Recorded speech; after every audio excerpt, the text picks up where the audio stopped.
Hello guys, a very warm welcome to my first YouTube video.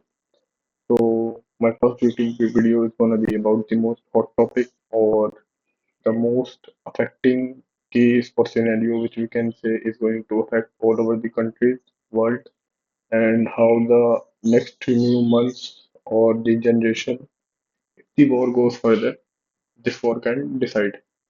So I think almost all guys of you already thought of what my first video is going to be. It's going to be on Iran and Israel conflict. So basically, over here we are going to discuss few points, all of which I think are important for everyone to know because there is a history between Iran and Israel and the relations which you see currently. They were not same before the Islamic Revolution in Iran. So I prepared few slides and we will have a look on them. Also, some of the content is in my phone, so I will talk accordingly that. Uh, और मैं ये भी कहना चाहता हूँ ये video जो होगी हिंदी और इंग्लिश में होगी बेटर अंडरस्टैंडिंग के लिए क्वालिटी अभी वीडियो की थोड़ी वो हो सकती है पर कंटेंट इसमें अच्छा होगा और इसे हम बेसिकली एक उससे समझना चाहेंगे कि एक स्टूडेंट या एक जो नॉर्मल लोग हैं उन्हें कितनी नॉलेज होनी चाहिए इस टॉपिक पे ज़्यादा हो तो बहुत अच्छी बात है पर इतनी तो थोड़ा बहुत पता होना चाहिए इसलिए मैंने टॉपिक लिया और चलो स्टार्ट करते हैं प्रेजेंटेशन से तो ये तो एक नॉर्मल डिपिक्टेड कार्टून है आप इस पर लुक कर सकते हो तो बेसिकली इंट्रोडक्शन तो मैंने आपको दे ही दिया है कि ईरान और इसराइल पे हम बात करने वाले हैं जियोपॉलिटिक्स सिक्योरिटी इंटरनेशनल रिलेशंस किस पे क्या इफेक्ट होंगे इन सब चीज़ों पे हम डिस्कस करेंगे ऑल्सो अब so now let's talk about just the Iran and Israel relation before 1979, which was the Islamic Revolution era. So before the Islamic Revolution era, Iran and Israel तो बहुत अच्छे इनके डिप्लोमेटिक टाइप्स थे।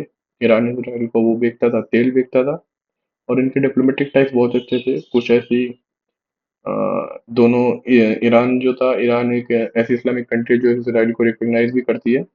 But फिर हुआ क्या 1979 में a person called Ayatollah Khomeini he rose to the power in Iran and he rejected to accept the regime of Israel.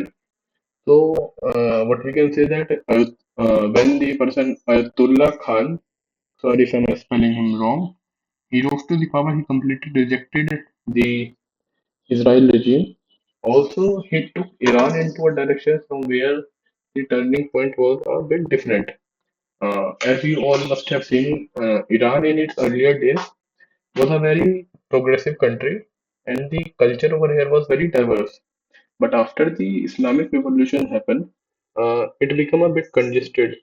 So the he took Iran to a path from where there was no looking back. Also, the path which he chose, it was a very what we can say extremist. तो उसके implications भी जो आज आप देख रहे हो वही है। तो आगे चलते हैं। यही the impact of 1979 Islamic Revolution.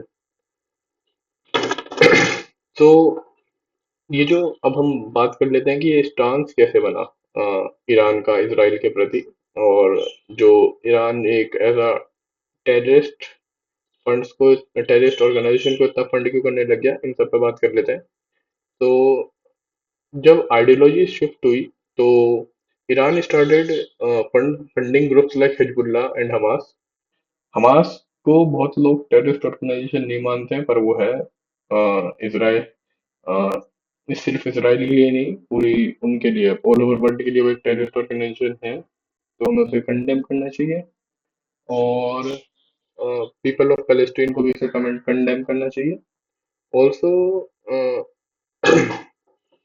this new regime change in Iran it marked the beginning of a more hostile indirect warfare which we can say uh, through proxy groups setting the stages or decades of tension ठीक है तो ये जो पूरा regime change था इसने terrorist organisation को fund करना चालू करा और एक प्रॉक्सी वॉर मैं आपको समझा देता हूँ क्या होता है लाइक जो मतलब ऐसी जो कंट्रीज होती है लाइक ईरान हो गया, और आप सिमिलर उस टर्म्स में पाकिस्तान को भी रख सकते हैं। They will not indulge with you for a longer period of time in direct war, because उनकी उतनी कैपेबिलिटीज नहीं है। और ईरान के पास तो न्यूक्लियर वेपन्स भी नहीं है, तो वो, और उनकी मिलिट्री भी कुछ इतनी स्ट्रॉन्ग नहीं है। Basically the Iran is fighting this war with the help of what we can say China, Russia. Russia का S-300 सिस्टम उनके पास है, जिसकी वजह से वो थोड़े बहुत उनके मिसाइल्स इसराइल ने जो फायर करे थे उन्हें रोक भी पाता है, वरना बहुत ईरान बहुत डैमेज खाता। और चाइना इसलिए सपोर्ट करता है क्योंकि यूएसए कम्प्लीटली अगेंस्ट है ईरान के। वो तो सिर्फ एक टेररिस्ट कंट्री मानता है, टेररिस्ट कंट्री उनके लोगों को टेररिस्ट नहीं मानता, but the regime of Iran. और वो उसको चेंज करने, अगर आपने रिसेंट न्यूज पढ़ी होगी तो ट्रम्प ने ट्वीट करा था कि वो पूरा एग्री करता है और वो चाहता है कि रिजीम चेंज हो ईरान में। हालांकि वो अपनी उस ट्वीट में भी उसे कंडेम कर रहा था, पर वो चाहता है ऐसा हो। तो अगले स्लाइड पे चलते हैं। स्टांस की बात हमने करी ली, कैसे वो हिजबुल्लाह और हमास को फंड करता है। और तो ये मतलब पूरा जो मिडिल ईस्ट रीजन है ये एक तरीके से डिवाइड हो गया था। ईरान कम्प्लीटली वो हो रहा था, साइडलाइन हो रहा था। और जो कतर, सऊदी, दुबई, ये सारे प्रोग्रेसिव उस पे चल रहे थे। और एक तरीके से आप कैसे एमओयू कह सकते हो इनके और अमेरिका के बीच में। अमेरिका एक तरीके से इन जो कंट्रीज को प्रोटेक्शन गारंटी करता है। ठीक है, तो आगे चलते हैं। एक second.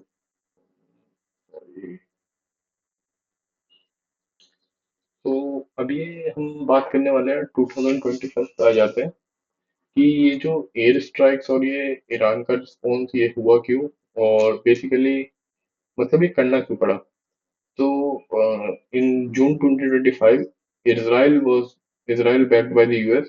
It launched airstrike on Iranian nuclear facilities at Fordo, Natanz and Isfahan।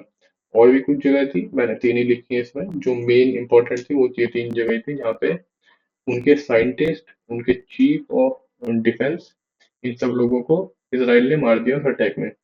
तो अब ये कह सकते हो कि आप इसराइल जो इसने अटैक करा उसका, इसके करने के पीछे उसने रीजन बताया कि इसराइल की सोवरेनिटी को इससे खतरा है। अब हम बेसिकली खतरा तो है ही, पर जो उसने ये करा वो उसने अपने उस पे नहीं करा। यूएस को उसे पूरा सपोर्ट था। यूएस ईरान, यूएस कभी नहीं चाहता कि मिडिल ईस्ट में भी एक और कंट्री है जिसके पास न्यूक्लियर वेपन हो और जिसकी रिजीम का कुछ पता नहीं हो कि अगला आने वाला बंदा कैसा हो। क्या वो और फार एक्सट्रीमिस्ट होगा, वो अच्छा भी हो सकता है, पर वो उसके चांसेस बहुत कम है। और या वो क्या पता, अगर वो और फार एक्सट्रीमिस्ट निकले तो जो पूरी मिडिल ईस्ट रीजन है उसको बहुत खतरा बढ़ जाएगा।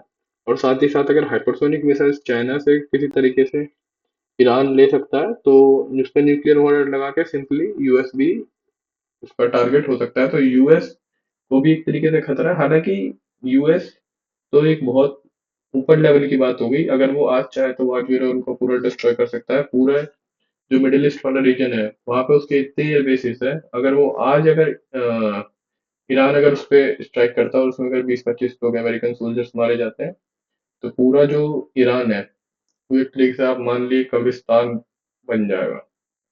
यही होगा इसमें। अब आगे बात करते हैं थोड़ी इसमें। तो इसराइल ने अपना एयर स्ट्राइक करी। S-300 सिस्टम ईरान के पास था, उसने थोड़ी रोकी। पर जो मिसाइल्स थी वो उसने अपने टारगेट हिट्स करे। पूरी ऑडियो, पूरी वीडियो रिलीज हुई। इसराइल ने कंडेम करा और बहुत कंट्री ने सपोर्ट भी करा। मैंने आपको इसराइल का बता दिया उसने क्या रीजन दिया इसके पीछे। ईरान ने कहा कि हम इसका रिटेलिएट करेंगे and we will give a proper response. उसने Iran accepted that few of its scientists who were leading the nuclear projects were killed in this. A few of the chief of defense was killed in this, and few major people on the position at the defense. So let's move to next slide. इसमें तो इस slide में basically मैंने कुछ casualty figures और global reactions बता रखे हैं। तो I will just give you a short read on this slide. So the conflict intensified with over 430 fatalities and 3,500 injuries reported in Iran. alongside 24 civilian casualties in Israel. The international community, including the UN, has expressed concern over the escalating violence, calling for an immediate de-escalation and dialogue to prevent further casualties and instability in the region. So let's discuss about and so let's discuss in this slide about the UN and what were the people who got killed in the Israel attack. So here are the few faces I have kept on this slide.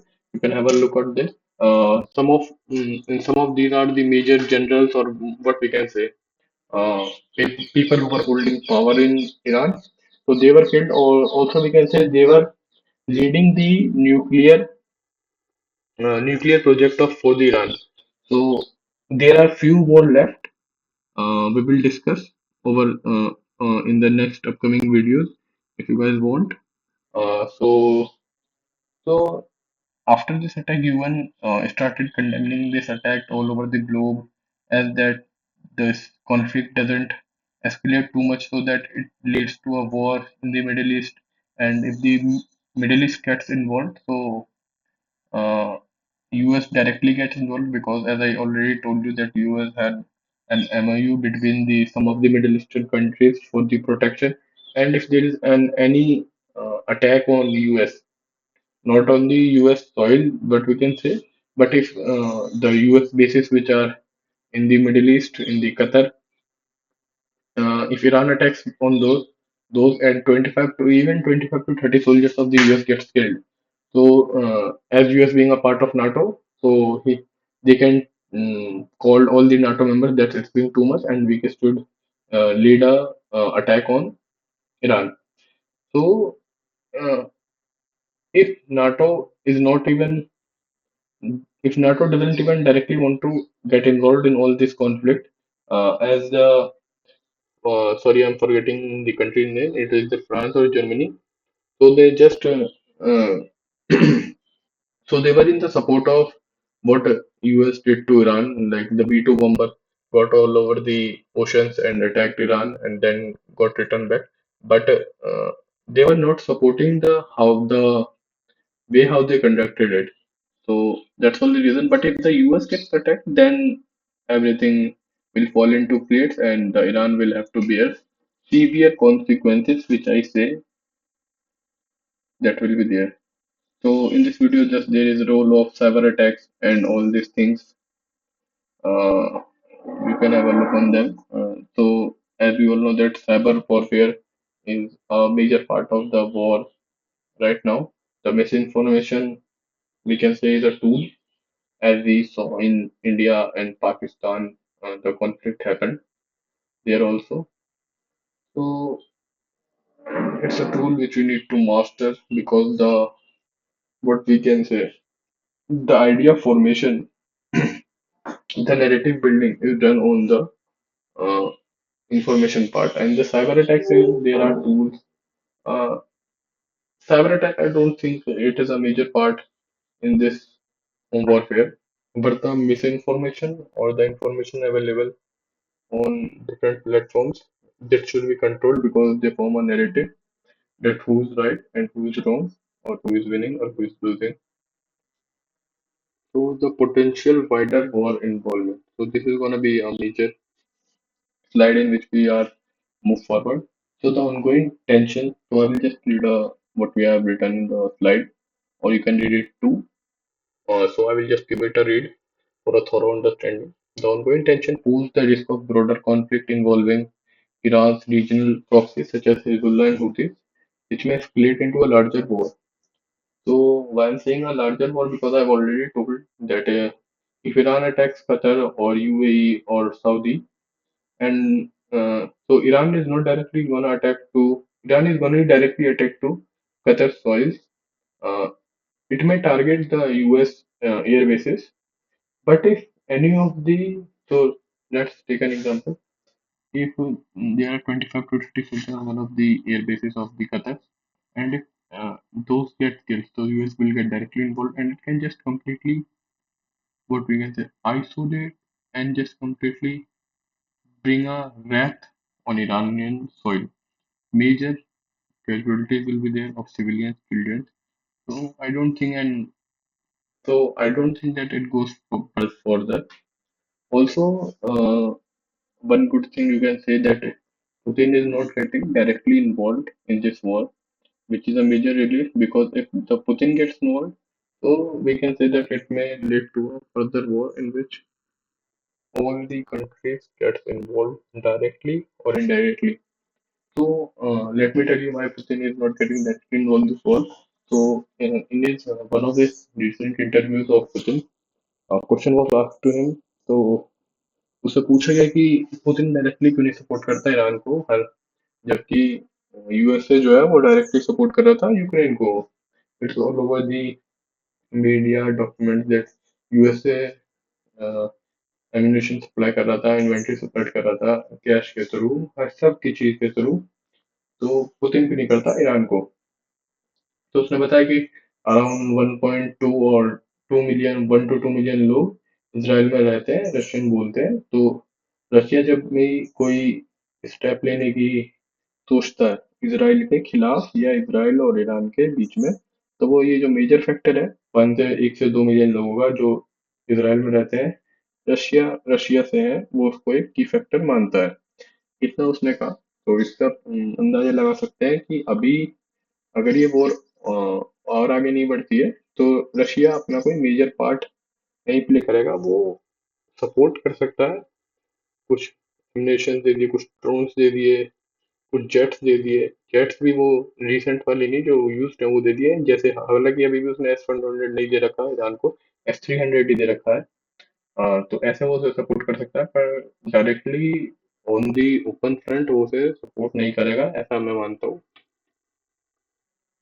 और तो India की strategic positioning clear है matter de-escalate करो शांत करो खत्म करो पर मेरे को जो लगता है कि हमें इसराइल की तरफ अपना वो रखना चाहिए क्योंकि ईरान से हमारा कोई इतना लेना देना नहीं है ईरान से हमने पहले ही 6 साल पहले ऑयल लेना बंद कर दिया है ईरान से बस हमें ये नुकसान पड़ सकता है कि अगर ईरान अगर मिडिल ईस्टर्न कंट्रीज को टारगेट करना स्टार्ट कर सकता है तो वो एक इम्पैक्ट डाल सकता है इंडिया पे क्योंकि जो लोग हैं मिडिल ईस्ट में कतर में जाओ आप दुबई जाओ आप सऊदी जाओ तो मेजर इंडियन नेशनलिटीज के लोग वहाँ पे रहते हैं काम करते हैं तो अगर ईरान उन्हें टारगेट करना चालू कर सकता तो इंडिया पे एक वो आ सकता है और वैसे तो कि डायरेक्टली कोई इंडिया पे एक मेजर इम्पैक्ट आ जाए वैसा नहीं हो सकता वैसा तब होगा जब अगर ईरान और इसराइल की वॉर जो है वो वॉर पूरी क्लियर हो जाए और भी कंट्रीज उसमें इन्वॉल्व हो जाए तो फिर वो जीडीपी और इकोनॉमिक वाइज इंडिया पे इफेक्ट करेगा और ऑयल से अगर कि जो मेजर जो रीजन देते हैं कि ईरान को इंडिया को इसराइल का वो करना चाहिए वो ऑयल की वजह से देते हैं और ऑयल हमने ईरान से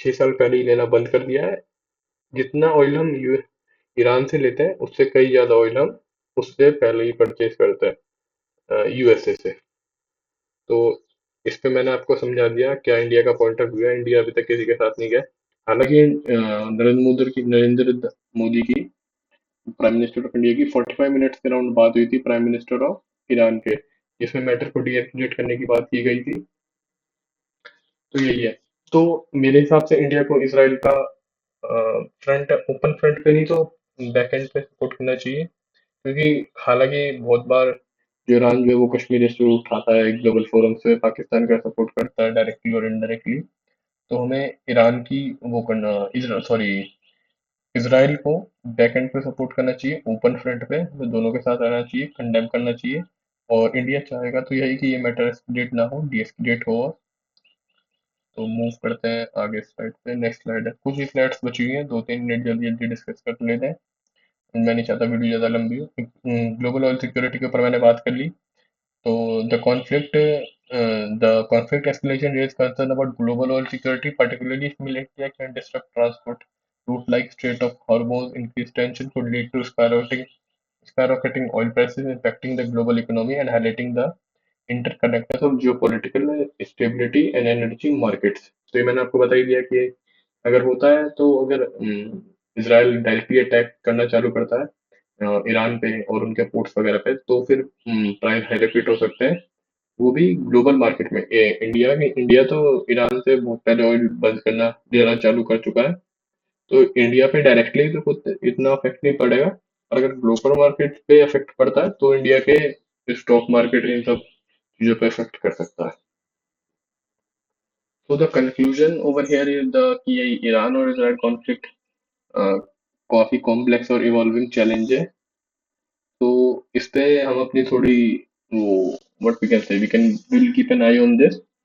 और अभी तो जैसे if I must give you a few updates like what had happened in a few days.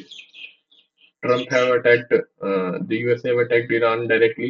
His B-2 bombers got all over the oceans, came to Iran, bombed them, returned back. Videos are all over the social media. Iran condemned it. So now what Iran is going to do in the latest missile which Iran have, the Similis or something, the name is familiar to that. They attacked it with so the range of that missile is around 2000 to 2500, uh, which all of you must know that it can directly reach to US. Or the missile directly, if they fire upon US, they will need a hypersonic missile which should have a range of 10,000 to 12,000. So they doesn't have that, and they will never have that. That I hope so, because then, and I'm saying this because Iran is a completely extremist. Uh, you don't know what they will do next if they have the power in their hand. So after US attacked Iran, so what they did, they attacked the Qatar air bases all over the Qatar. There were missiles over there. You can see videos which are spreading on the social media. But however, the Qatar responded in a very diplomatic way that we are condemning this attack and Iran should prepare for a response, which is very reasonable, because if you are attacking a foreign base, a foreign soil, so you should prepare for the attack which is going to be on you.